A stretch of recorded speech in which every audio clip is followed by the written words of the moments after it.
Hi friends, welcome to சிவாதிவ்யா சமையல்.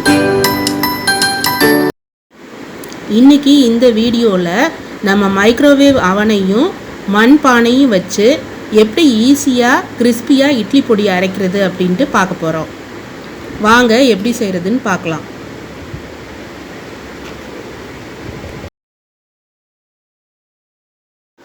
ஒரு அடி கனமான மண் பானையை நான் எடுத்து வச்சுருக்கேன். இதில் நம்ம இப்போ 1.5 கப்பு உளுந்து எடுக்க போகிறோம். இப்போ நான் அதை முதல்ல எடுத்துக்கிறேன்.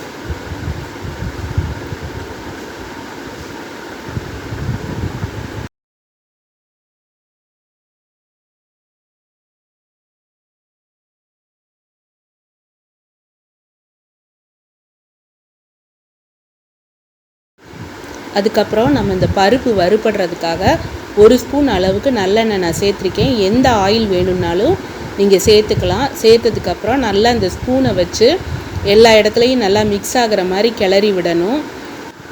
நான் இப்போ செய்ய போகிறது மைக்ரோவேவில் குக்கிங் ப்ளஸ் க்ரில் ஆப்ஷன் உள்ளது. ஆனால் நம்ம குக்கிங் மட்டும் உள்ள ஆப்ஷன் உள்ள மைக்ரோவேவு, அதுக்கப்புறம் கன்வெக்ஷன் மோடு, எந்த மாடலில் வேணாலும் நம்ம இந்த பொடியை செஞ்சுக்கலாம்.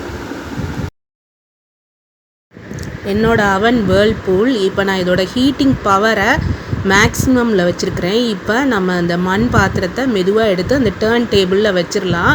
வச்சுட்டு க்ளோஸ் பண்ணிவிட்டு நம்ம டைம் 5 மினிட்ஸ் வச்சுக்கலாம். 2.5 மினிட்ஸில் நம்ம ஒரு தடவை செக் பண்ணிக்கலாம்.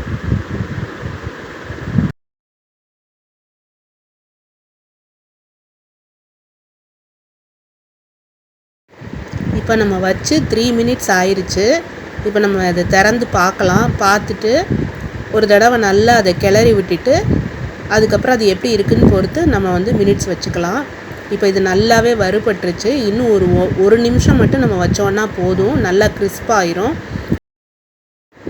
இப்போ 1 மினிட் ஆன உடனே எடுத்தாச்சு. நல்லா பாருங்கள் எப்படி கிறிஸ்பாக ஒரே மாதிரி வறுபட்டுருக்குது. இப்போ நம்ம இதை எடுத்துட்டு ஒரு பிளேட்டில் கொட்டி ஆற வச்சுக்கலாம், நல்லா பரப்பி விட்டுட்டு. நெக்ஸ்ட்டு நம்ம அதே மண் பானையில் 1.5 கப்பு துவரம்பருப்பு எடுத்துருக்குறோம். இப்போ நான் 1.5 கப்பு உளுந்தும் 1.5 கப்பு துவரம்பருப்பும் 3 கப் மொத்தம் எடுத்திருக்கேன்.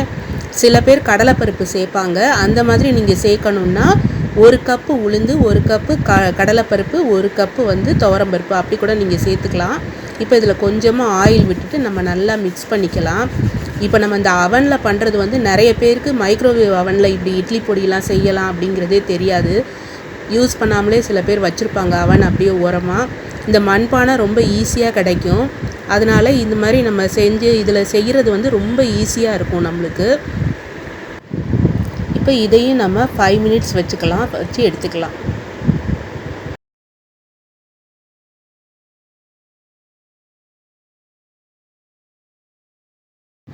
இப்போ துவரம்பருப்பு நல்லா வறுபட்டுருச்சு. இதையும் நம்ம அந்த பிளேட்லேயே கொட்டி ஆற வச்சுக்கலாம்.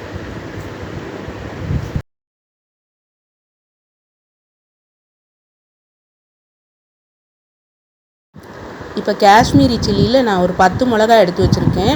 இது கலருக்காக, இட்லி பொடியில் கலர் வர்றதுக்காக எடுத்திருக்கேன். இது திக்காக இருக்கிறதுனால ஒரு 2 மினிட்ஸ் வைக்கணும். இதில் கொஞ்சம் ஒரு ட்ராப் ஆயில் விட்டுட்டு நம்ம 2 மினிட்ஸ் வச்சுக்கலாம். நார்மல் மிளகாயில் ஒரு 20 மிளகா நான் எடுத்து வச்சுருக்கேன். நீங்கள் உங்கள் காரத்துக்கு தகுந்த மாதிரி மிளகா யூஸ் பண்ணிக்கோங்க. இதுலேயும் கொஞ்சம் எண்ணெய் நம்ம ஊற்றிட்டு 1 மினிட் வச்சு எடுத்துக்கலாம். மிளகா நல்லா வறுபட்டுருச்சு. அது வறுபட்ட உடனே நம்மளுக்கு அந்த கார வடை நல்லா தெரியும். கூட 1 நிமிஷம் வச்சா கூட அது கருகிரும். இப்போ பாருங்கள் நல்லா கிறிஸ்பாக வறுபட்டுருக்கு. எடுத்து இப்படி கையில் உடச்சி பார்த்தோன்னா நல்லா உடையும் சவுண்டோட. அது கரெக்டான ஸ்டேஜ். நெக்ஸ்ட்டு ஒரு கைப்பிடி அளவு கருவேப்பிலை எடுத்திருக்கேன். இதுலேயும் நம்ம கொஞ்சமாக ஆயில் விட்டு மிக்ஸ் பண்ணிவிட்டு வறுத்து எடுத்துக்க போகிறோம். இந்த கருவேப்பிலை ஆப்ஷனல் தான். உடம்புக்கு ரொம்ப ஹெல்த்தின்றதுனால நான் எப்பயுமே இட்லி பொடியில் கருவேப்பிலை சேர்ப்பேன். இப்போ நம்ம இந்த மைக்ரோவேவ் அவனில் நம்ம இந்த மாதிரி இட்லி பொடி செய்யும்போது நம்ம குக்கிங் பண்ணிகிட்டே ஒரு சைடு அவனில் ஈஸியாக இந்த மாதிரி இட்லி பொடியெல்லாம் அரைச்சிக்கலாம். நமக்கு அந்த அவனோட ஹீட்டிங் கெப்பாசிட்டி புரிஞ்சிருச்சு அப்படின்னா இடையில நம்ம திறந்து பார்க்கக்கூட அவசியமே கிடையாது. நம்ம டைம் செட் பண்ணிவிட்டு ஈஸியாக அரைச்சி எடுத்துக்கலாம். இப்போ பாருங்கள் கருவேப்பிலை எப்படி கிறிஸ்பாக இருக்குன்ட்டு. கையில் எடுத்து உடச்சி பார்த்தீங்கன்னா அப்படியே நல்லா பொடியாக உடையும். நெக்ஸ்ட்டு நான் எள்ளு சேர்க்க போகிறேன். இப்போ நான் வந்து வெள்ளை எள்ளு சேர்க்குறேன். கருப்பு எள்ளு வெள்ளை எள்ளு எது வேணாலும் சேர்த்துக்கலாம். இது 100 கிராம் பேக்கெட்டு. இப்போ நான் வந்து 3 கப்ஸ்க்கு 50 கிராம்ஸ் வந்து எள்ளு சேர்க்க போகிறேன்.